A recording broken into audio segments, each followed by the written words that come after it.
Prem Namaste, Vanakkam, and a warm welcome to Sunday Sadhana, your ultimate Hindu magazine program on SABC2. The month of September brings with it many festivals and spiritual reawakening. This week we are enthralled by the vibrancy and dynamism, the drumbeat and the talam, the rhythm and the dance while we witness the Purtassi observance at the Ilovo Mahavishnu temple and the Ganesha Chaturthi celebrations by the Sri Ayyappa Seva Sangam of Queensburgh. The month of Purtassi is a special time of sanctity, fasting and cleansing. It gives us a chance to reflect on our spiritual journey and refocus.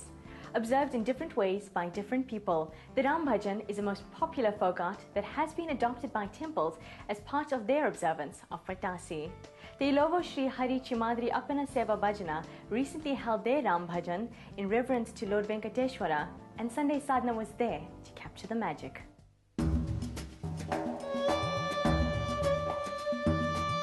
Temple is 102 years. The original temple was built with a wooden iron building.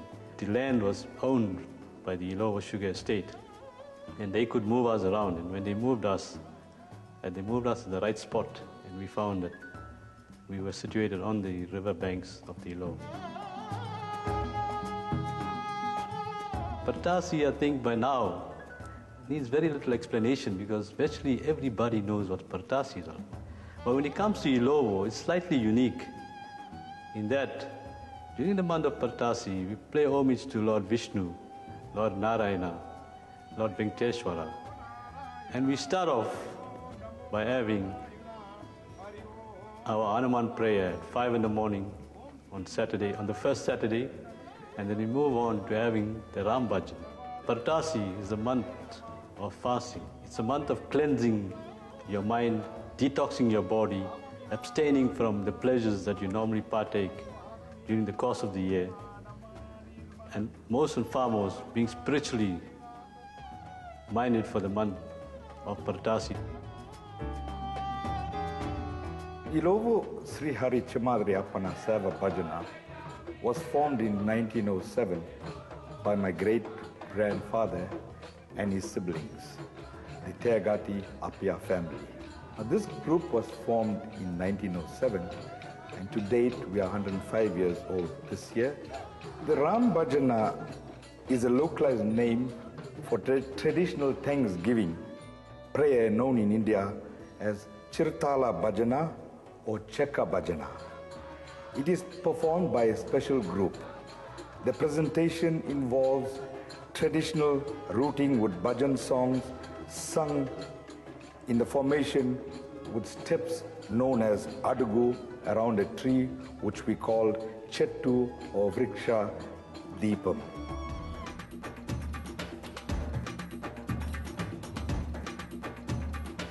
Songs are mainly dedicated to Lord Vishnu or Lord Hari and all the avatars of Lord Vishnu like Narasimha Swami, Sri Rama, Sri Krishna and Lord Venkateshwara. When the Ram Bhajan starts, you're in another world. And the whole temple is actually vibrant with Lord Ganesha, Lord Hanuman, Lord Vishnu, obviously followed by Lord Muruga, Lord Shiva. And the temple is unbelievable. It's in another form of society altogether.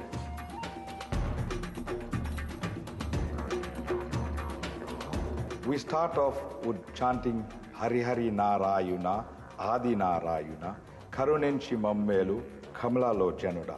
And that is the main phrase of the Hari Hari Narayana Ram Bhajana. We invoke Lord Narayana, light the kolas, and then we proceed with an ancestral prayer, thanking our ancestors first for giving us this opportunity to go out and render a bhajan service.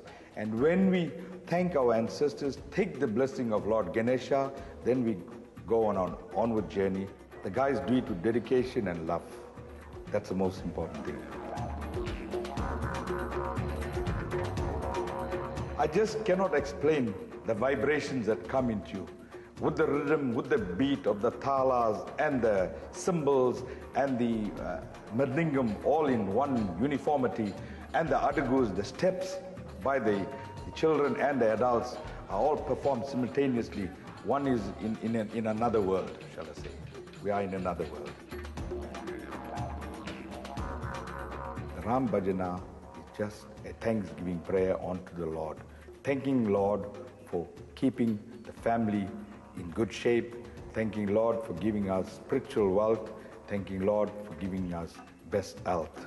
Go on a fast from the early morning of that prayer right up until the conclusion of the prayer. It's also an opportunity for people that don't have the facilities at home to do a Ram Bhajan. You may be living in a flat. So it's an opportunity for them to come to our temple and be part of the Ram Bhajan for that year. So that is a service that we provide. No matter where you come from, the doors of this temple is always open.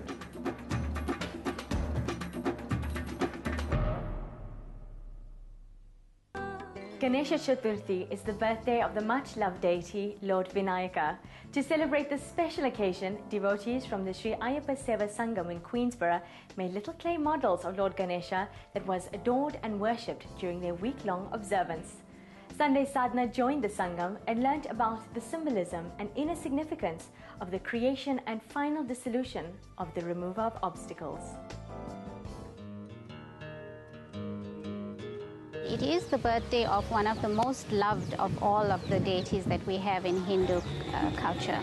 We celebrate his birth on the 4th day of the month of Avani, which is usually in August and September of every year. He is the personified remover of obstacles. He actually is primal in the evolution of man. So the Ganesha Chaturthi is as much as has a lot of pomp and splendor and celebration, it celebrates a rebirth of spirituality as well.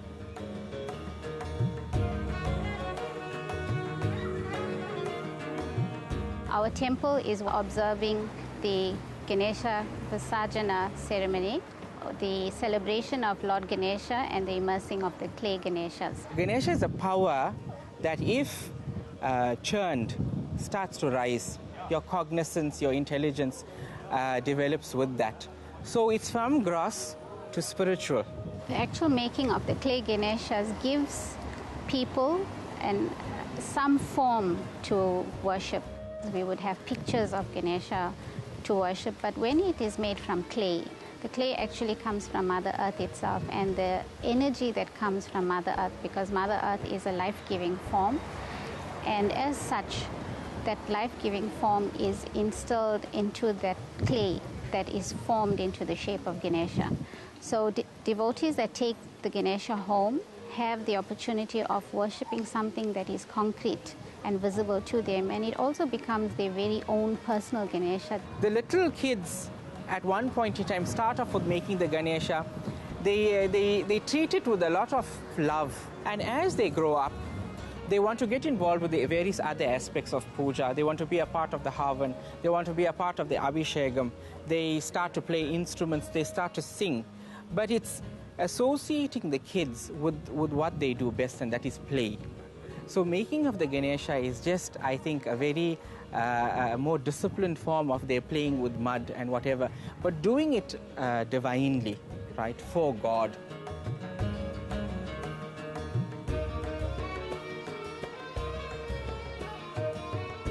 Yada Shakti means within my means or within my knowledge I will worship you.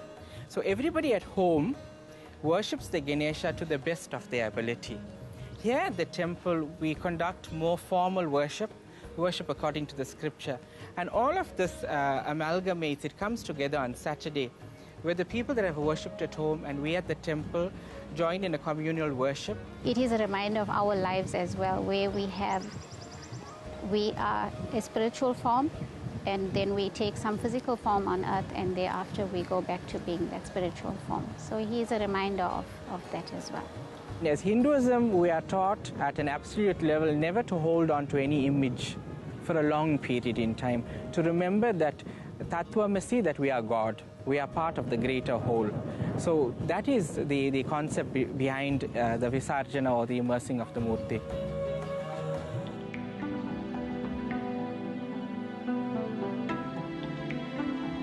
Today, we invoke the God into the clay image, And then the last day, we invoke him actually into our heart. So what is important is that any image, as per ritual scripture, is called bimba. Bimba means reflection. The image is just a reflection of our soul. And all the attention, all the puja that's given is an internal cleansing process of karma. So when we return the energy back to our hearts, we're returning it much more cleansed, energized, pure, which sort of recharges our aura self, our subtle self for the next year. Being involved in the making of the clay Ganeshas itself from the inception in 2007, where the actual molding and the sculpting and the making of the Ganeshas itself has been a very fulfilling experience for me.